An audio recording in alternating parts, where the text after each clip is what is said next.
I'm not going to talk about that because I think it's a lost art.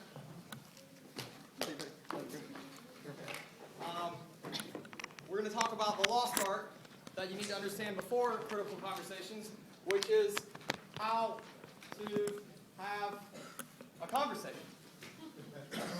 Cool? How to have just a conversation, not a critical conversation, just a real conversation. And you know, one of the great things about the training program that I wasn't expecting, that's ended up being probably the most fulfilling part of it, is that through it, it's been able to be a vehicle by which I could learn things like communication or leadership. And I think that the goal, if you're going to ever build a big team, you're going to have to learn those skills along the way. So I just want to talk about some basics in communication, because I think that it really gets screwed up.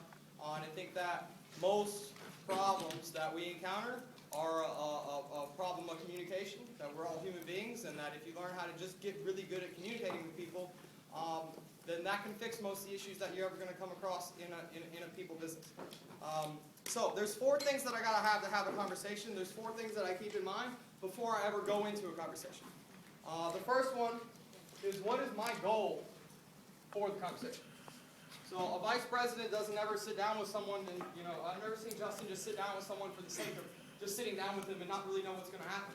Like, he has an agenda. He has something that he wants to accomplish. He has some way that he wants to improve that person as a result of the conversation that they're having. My goal is not to just win conversations, because a lot of times you can win a conversation, you can be right and lose a conversation.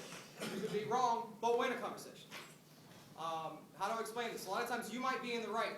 Maybe someone wronged you and they were wrong and you were right. But if at the end of the conversation they don't feel better or they didn't improve as a result of that experience, you didn't actually win that conversation. You were right, but you didn't win the conversation. Other times maybe I screw up. Maybe I make a mistake, right?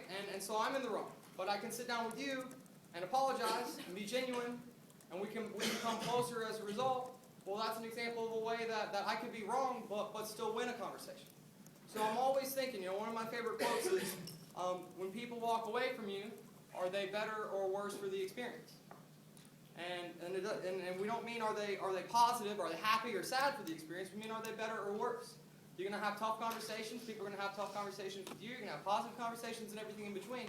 But the real goal is when I think about what's my goal of a conversation, all I'm thinking about is at the end of that sit down or at the end of that dinner or when they're walking to their car, what are they thinking as a result of our experience that we just had together? How are they feeling as a result of what we just had together? And how do I want them to feel? What am I trying to accomplish? And sometimes I want people to feel like, wow, they're not doing enough and I got to really try harder. Other times I want people to feel like, man, I'm doing so well and I'm capable of so much more. I'm super excited and super glad that I found someone that believes in me. What do I want them to think? How do I want them to feel at the end of the conversation that we have? So that's number 1.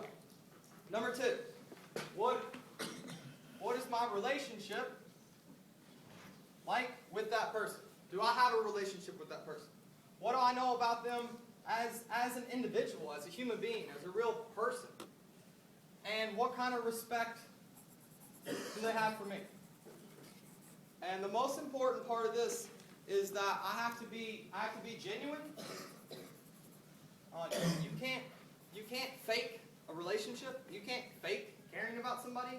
I mean, it's almost like I'm going to pretend to be in love with someone. Like, does that work? Do you know what I mean? Like, could you convince someone that you were in love with them if you weren't in love? I mean, it's a ridiculous concept. And I think that most of building a relationship, a lot of times we think, oh, well, we need to go have a conversation with someone, and that turns into I'm sitting on one side of the table, pitching them, and trying to give them information, when most of the time people don't need you to give them a bunch of information. A lot of times people just need you to listen. And I think that this is a really lost concept just in society in general. You know, I'll tell you how most conversations go. Can I grab you, Madeline? Here's how most conversations go. Me and Madalena sit down, right? And she's talking, cool. We're going to talk about body language first. And I'm not listening, right? Here's signs that I'm not listening. This, go ahead, start talking. Yeah, you're telling me something. Yeah, this, I'm not listening, right? Why? I'm preoccupied. I'm not focused. This, and yesterday what happened was I was on right? This isn't listening either, right? Even just sitting here being like, And there was a distributor with something. this isn't listening either, right? It's the same things that we learn in the field. I want to look the person in the eyes, right? I want to give them my undivided attention. Cool, how are you feeling, right? And I don't know, for me, when I really listen to someone, for some reason my head goes a little sideways. I don't know what it's about. Like, it's like, okay, well, yeah, like talk to me. Like, I wanna feel what you're feeling right now. And the rest of the world doesn't exist. And the rest of my problems don't exist. The rest of my business doesn't exist. Like, I gotta have a real connection with you, and that's only gonna happen if I'm listening. The other thing is that what you see in most conversations is she's talking, and I'm not, instead of listening, I'm just sitting here planning what I'm gonna say next, right? And so I'm sitting here, I wonder when she's going to get done. I wonder when I can start talking and I can start speaking. Yes, yes, yes. Hurry up and shut up so I can start talking, right? And then she shuts up, and I'm like, blah, blah, blah, blah, here's my part, right? And then the whole time I'm talking, she's not hearing me either because she's just thinking, I wonder when he's going to shut up so I can say what I want to say, right? Well, this isn't listening either, and we're never going to build real relationships that way either. Thank you, Madeline. So I gotta just shut up and listen to the person. And I'm, this is the business. I was talking to a leader in one of the offices in Portugal recently, and she was telling me, she's like, but I get so, it's building a team is being so frustrating because I put in all this time and effort into people, and then they won't show up, or I put in all this time and effort to people, and then they disappoint me, and I feel like I'm putting in so much effort, and then they hurt me, and I just said, well, that's going to happen. Like, if you want to have a big team, you're going to have to learn to fall in love with a lot of people. You're going to have to learn to genuinely give a shit about a lot of people. And they're not always going to reciprocate that.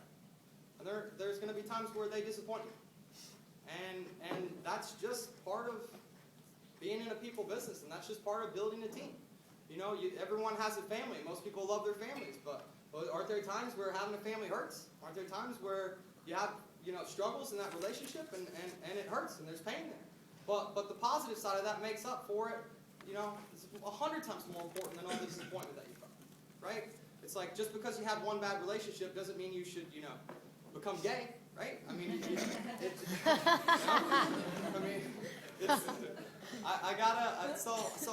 I'm always trying to find things that I love about the person. Even when a person's being aggressive with me, or even when maybe I really screwed up and a person's really mad at me, I'm still looking at it and saying, well, what is good about this person, though? What do I like about this person? What are things about this person that I can fall in love with? What are some things about this person that I can learn about their story that will make me want to see them do well?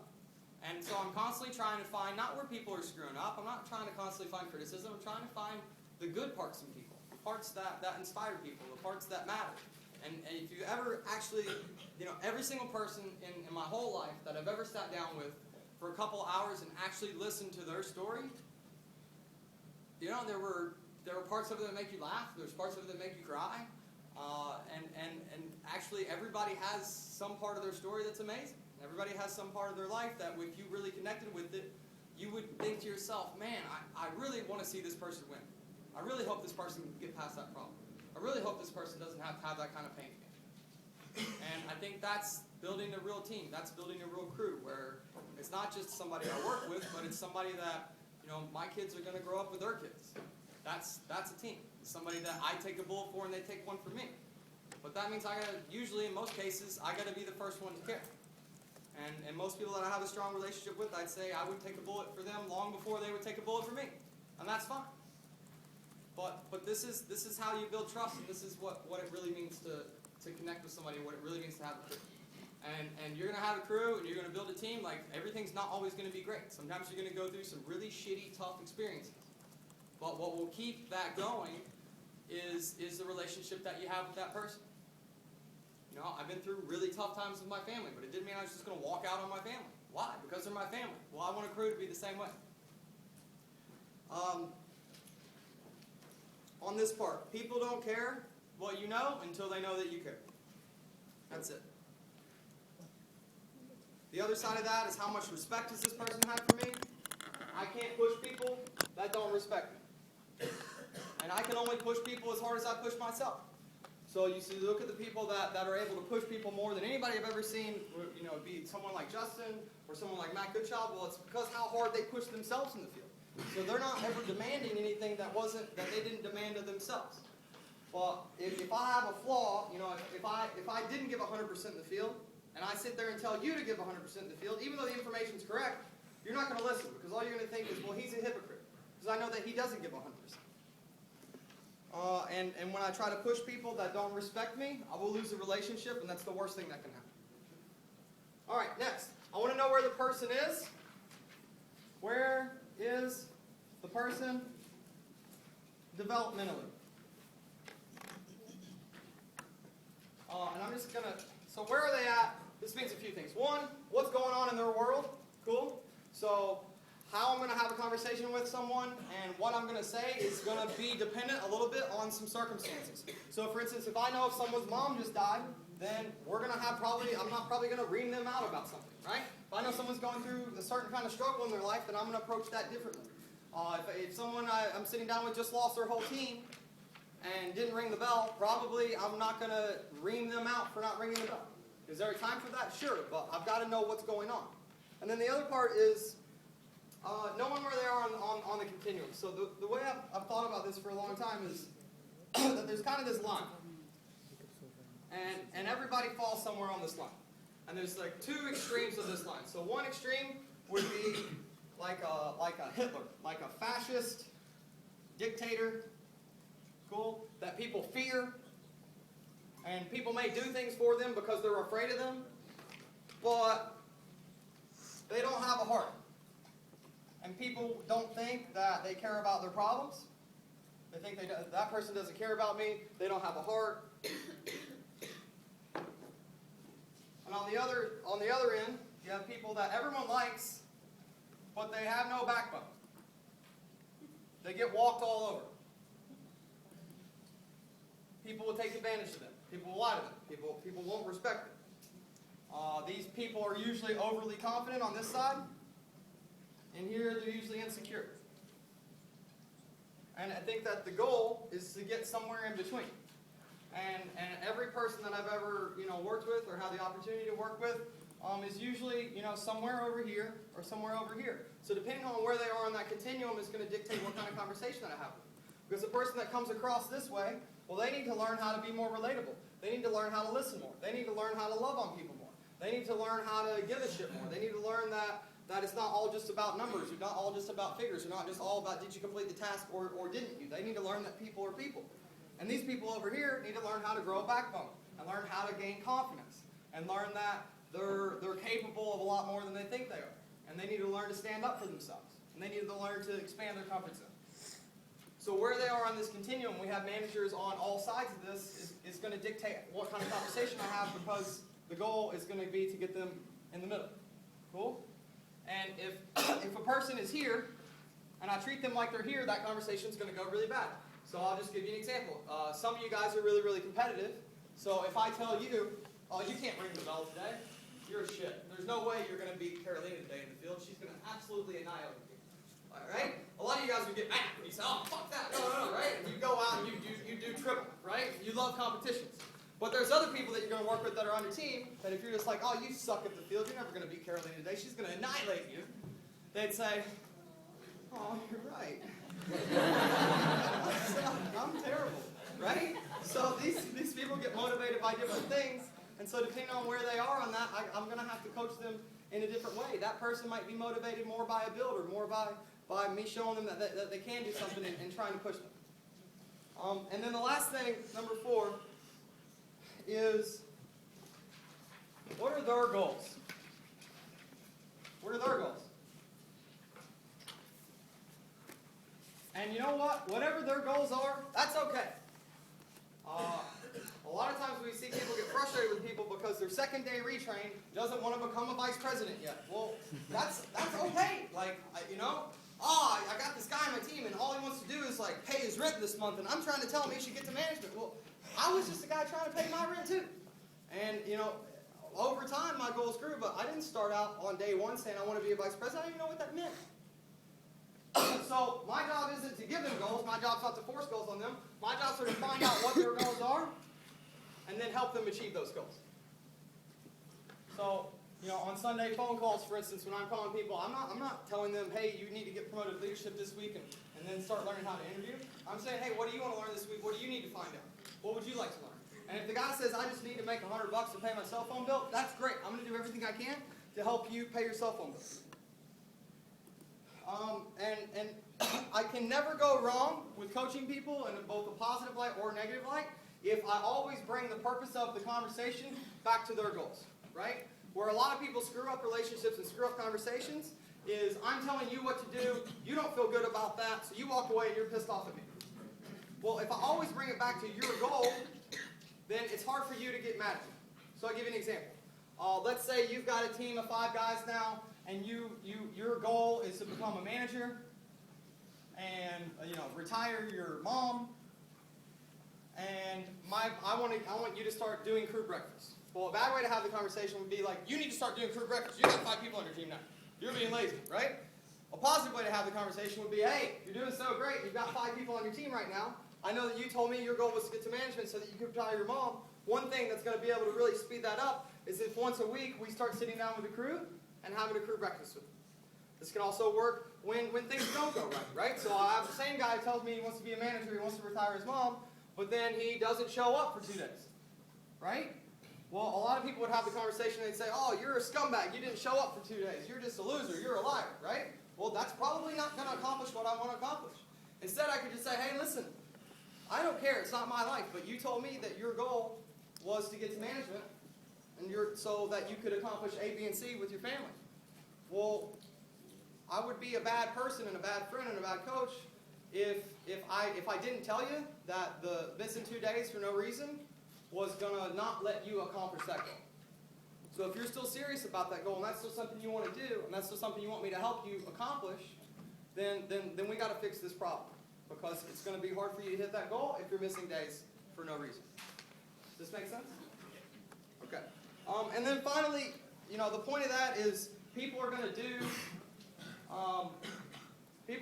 things because they want to do them, because they see the win for them, not because they see the win for you.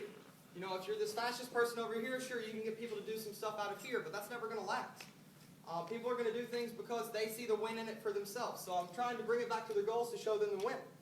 And a lot of times in our business, we're going to deal with very, very confident people. And another mistake that I see people make a lot is, okay, I'm dealing with you, and you're super confident, right? And I'm confident too. And now this becomes some kind of war, like, who's got the bigger dick? Do you know what I mean? Like, okay, I'm going to be more confident than you, but you're more confident than me. Well, no, I can punch you harder than you can punch me. Or my dad can eat more oysters than you. Like, it becomes this competition, and it doesn't make sense. Like, I want confident people on my team.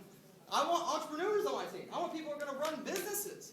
So if they're confident, great. If they're aggressive, great. Those are qualities that we want people to have when they're running a business. Those are the kind of qualities that successful CEOs have. So I'm not trying to crush that. And again, it's like I can let them be the more confident person in a conversation. I can let them take all the credit for everything. I can make everything sound as though it was their idea. If that's what they need, if that's how they need to feel, I don't care. I don't need that credit. I'll give it away. It's fine. Because I don't want to take that away from that person. I don't want to just destroy the person so much that they lose that confidence, which was going to be the original thing that they had. So it's no problem for me to sit in a conversation with someone that's a lot more confident than I am, or someone that is naturally confident, and I'll let them talk for hours. I'll listen. I'll give them bills. I'll try to find the good in them and show them how their confidence is going to help them. I don't have to get in a pissing contest about who's the more confident person, because my goal is to develop confident people. So that's how to have a conversation, guys. I hope that helps. Thanks for having me this week.